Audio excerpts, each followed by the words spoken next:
So I said earlier, show me your group chat and I'll show you your future. Here's a little bit of what I feel like is happening right now, especially for younger guys, Carlos, and this leads into the little Nick Fuentes thing we'll do later.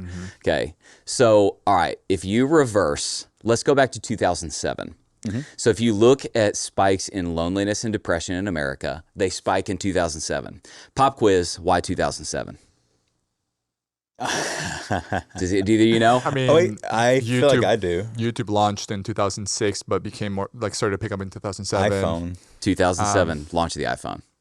Sorry, I cut you off. No, you're good. I was doing the math because that would have been about a year after I graduated 2007 from college. smartphone, and if I remember right, App Store was very close to that. Yeah. So smartphone and App Store. Before then, you really couldn't there wasn't enough to do this all day. Okay. So it spikes. All right. Then, and man, this is no shade. Please understand what I'm saying, what I'm not saying. I'm not saying this about all pastors. One of the other things that happened is all of a sudden, then, for a variety of reasons, all these cultural issues and cultural upheaval starts to happen. And honestly, man, I'm not sure the pulpits did a very good job of stepping into those things. So then here's what you have happen. So this happens, iPhone's in my hand.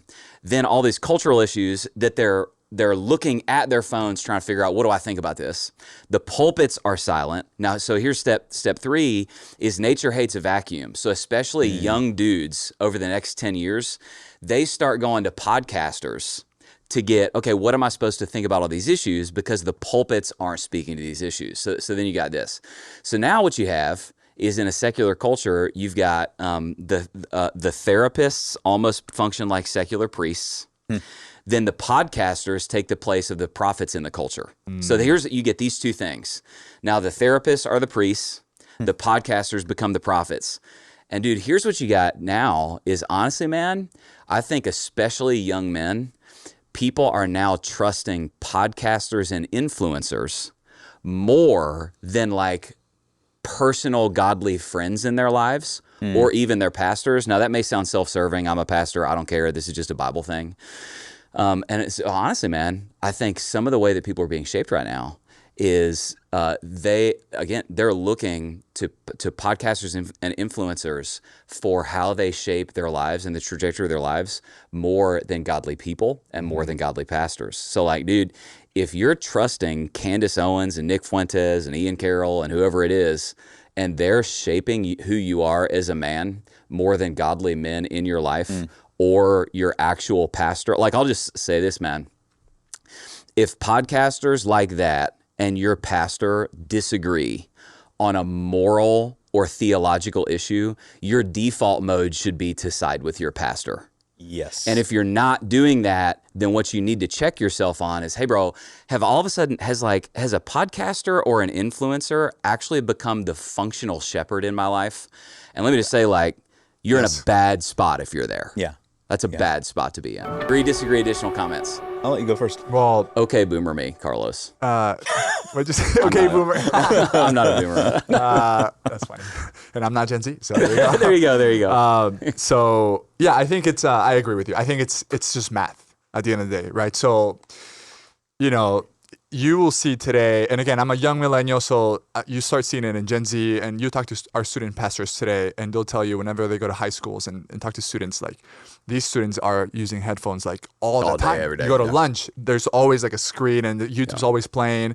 Like, it's a nonstop influx of voices going to their brains and their souls and their hearts, like literally all throughout the week. And so to me, like, you just do the math. It's not good, that's man. like literally 20, 30 hours a week at least versus like their pastor who's speaking or their life group leader who's speaking into their life for like an hour maybe a week or two maybe, or a text here and there.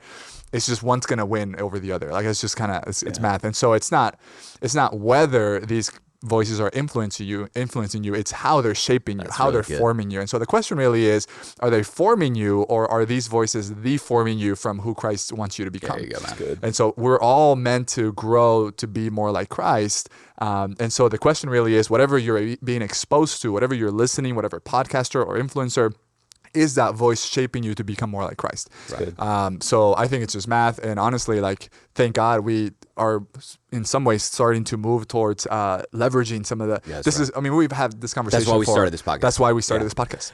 A couple other thoughts. One is that, I mean, it just makes sense when the iPhone comes out, those things spike, partly because right here again, just talking to men, I know men and women are a bit different in this, but guys, we bond over shared experiences. Yeah, that's right. Yeah. Most of the time, we're not just going to, for the most part, just get together to talk. Oh, that's what we're doing now.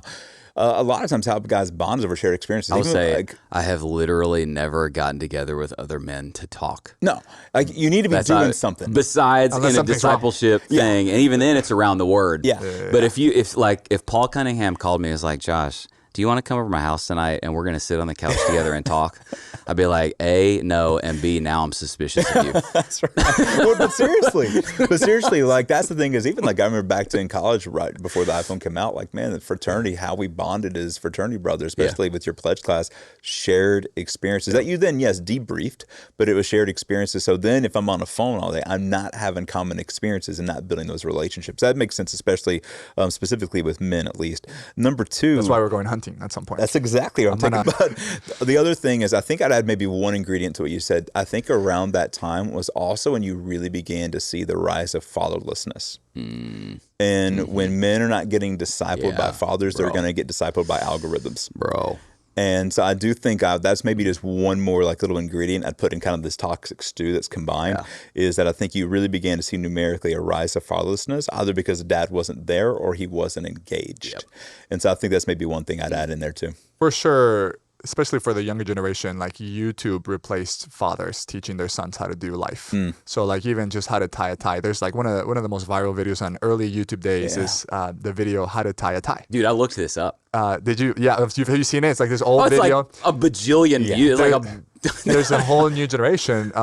Obviously going to YouTube before they'll go to their dad. Yeah, because it used to be like, Dad, how do I tie a tie? Of course. Now they're like, I'm going to go to YouTube. How do I tie a tie? There you go. Now it's ChatGPT. Now it's AI. I mean, more and more, it's just a replacement of fathers. That's right.